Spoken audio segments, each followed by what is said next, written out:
शिवम शिवकरम शांतम शिवात्मम शिवमार्ग प्रणेतारम प्रणमामि सदा शिवम। हर हर महादेव। आज के इस वीडियो में हम आपको 12 ज्योतिर्लिंगों से जुड़ी पौराणिक कथाओं के बारे में बताएंगे, वो भी एकदम सरल और सहज भाषा में। यह वीडियो बेहद रोचक और ज्ञानवर्धक होने वाला है, इसलिए इसे अंत तक अवश्य देखें। हमारी संस्कृति, हमारे संस्कार सदा रहें हमारे साथ। सब्सक्राइब करें तिलक। भगवान शिव का पहला ज्योतिर्लिंग है गुजरात स्थित सोमनाथ ज्योतिर्लिंग। इसकी कथा के अनुसार चंद्रदेव ने अपनी 27 पत्नियों में पक्षपात किया, जो कि दक्ष प्रजापति की पुत्रियां थी। इससे क्रोधित होकर दक्ष ने चंद्रमा को क्षीण होने का श्राप दे दिया। इस श्राप से मुक्ति पाने के लिए चंद्रदेव ने गुजरात के प्रभास क्षेत्र में भगवान शिव की कठोर तपस्या की। शिव जी उनकी शक्ति से प्रसन्न हुए, उन्हें श्राप से मुक्त किया और उसी स्थान पर ज्योतिर्लिंग के रूप में प्रकट हुए, जिससे यह स्थान सोमनाथ कहलाया। भगवान शिव का दूसरा ज्योतिर्लिंग है आंध्र प्रदेश स्थित मल्लिकार्जुन ज्योतिर्लिंग।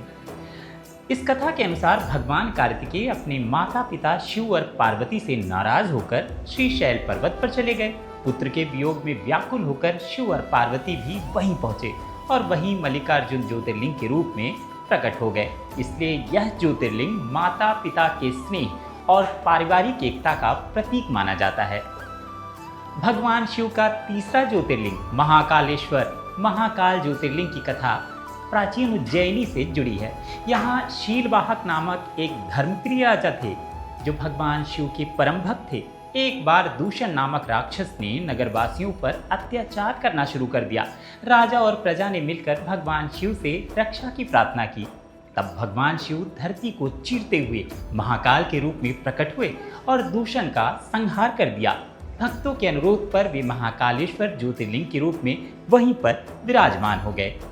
महादेव का चौथा ज्योतिर्लिंग ओंकारेश्वर। यह ज्योतिर्लिंग देवर्षि नारद और विंध्य पर्वत से जुड़ी कथा से संबंधित है।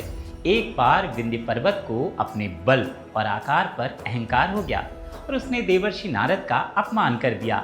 बाद में अपनी गलती का एहसास होने पर उसने भगवान शिव की घोर तपस्या की। शिव जी प्रसन्न हुए और दर्शन देकर उसे आशीर्वाद दिया। वहीं पर उन्होंने ओंकारेश्वर ज्योतिर्लिंग के रूप में स्वयं को स्थापित कर लिया।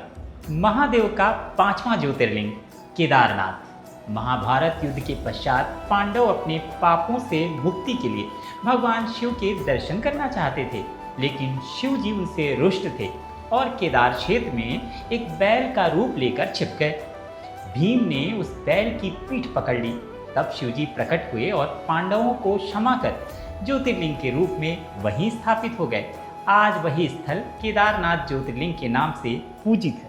महादेव का छठवां ज्योतिर्लिंग है भीमाशंकर, जो महाराष्ट्र के सह्याद्री पर्वतों की श्रृंखला में स्थित है। शिव पुराण के अनुसार यह ज्योतिर्लिंग डाकिनी नामक स्थान पर स्थापित हुआ था।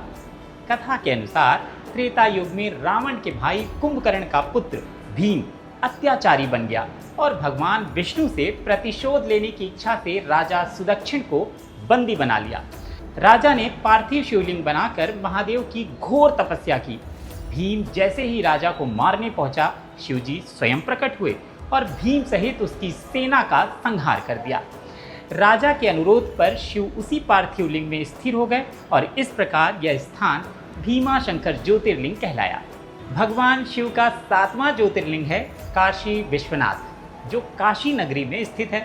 कथा कहती है कि देवी पार्वती के अनुरोध पर भगवान शिव जी उन्हें काशी लेकर आए और स्वयं ज्योतिर्लिंग के रूप में प्रकट हुए। यह नगरी शिव जी को अत्यंत प्रिय है और यह मान्यता है कि यह नगर उनके त्रिशूल पर स्थित है। यह भी मान्यता है कि यहाँ मृत्यु के समय भगवान स्वयं अपने भक्तों को तारक मंत्र देकर मोक्ष प्रदान करते हैं। महादेव का आठवां ज्योतिर्लिंग है त्र्यंबकेश्वर, जो महाराष्ट्र के नासिक जिले में स्थित है। कथा के अनुसार ब्रह्मगिरी पर्वत पर गौतम ऋषि अपनी पत्नी अहिल्या के साथ तपस्या करते थे। एक बार अन्य ऋषियों ने उन पर झूठा गौहत्या का दोष लगा दिया। प्रायश्चित स्वरूप उनसे वहां गंगा लाने को कहा गया। गौतम ऋषि ने भगवान शिव की तपस्या की।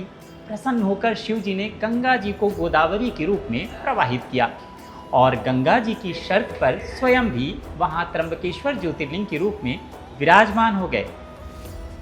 महादेव का 9वां ज्योतिर्लिंग है वैद्यनाथ, जो झारखंड के देवघर में स्थित है। पौराणिक कथा के अनुसार रावण ने शिव जी को प्रसन्न करने के लिए घोर तपस्या की और अपने 9 सिर अर्पित कर दिए। प्रसन्न होकर शिव जी से वरदान मांगा तो रावण ने शिवलिंग को लंका ले जाने की अनुमति मांगी।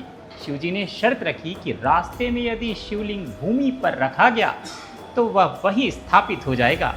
रावण को लघु शंका लगी और उसने एक चरवाहे, जो वास्तव में भगवान विष्णु थे, उनको शिवलिंग थमाया।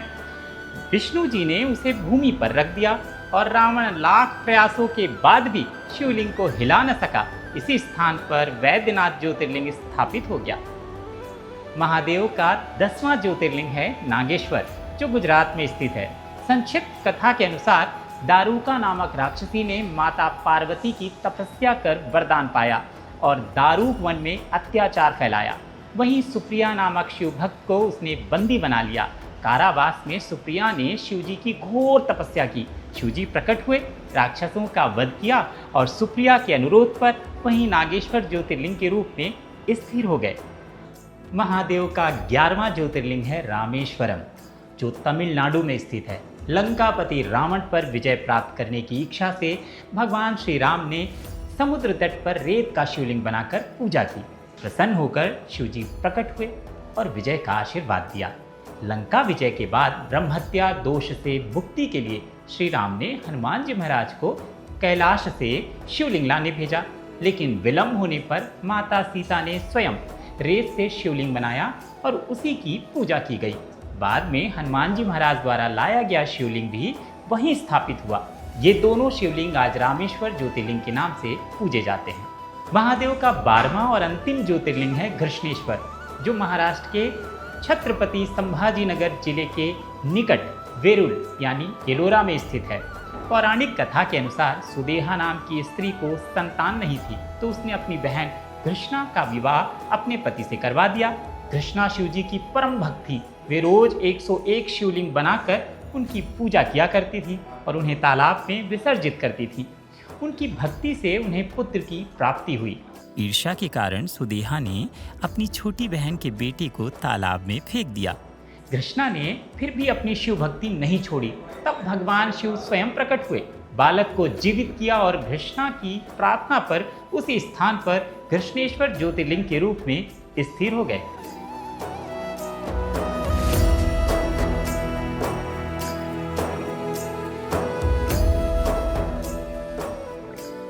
भक्तों, महादेव के 12 ज्योतिर्लिंगों की पौराणिक कथाओं का यह वीडियो अंत तक देखने के लिए आपका बहुत बहुत आभार। हाँ, जाते जाते कमेंट बॉक्स में आप यह अवश्य बताएं कि इन 12 ज्योतिर्लिंगों की जो पौराणिक कथा है, आपको कौन सी कहानी पता थी, और यह भी बताएं कि इन 12 ज्योतिर्लिंगों की कथाओं में कौन सी कथा आपके दिल के सबसे ज़्यादा निकट है। हर हर महादेव।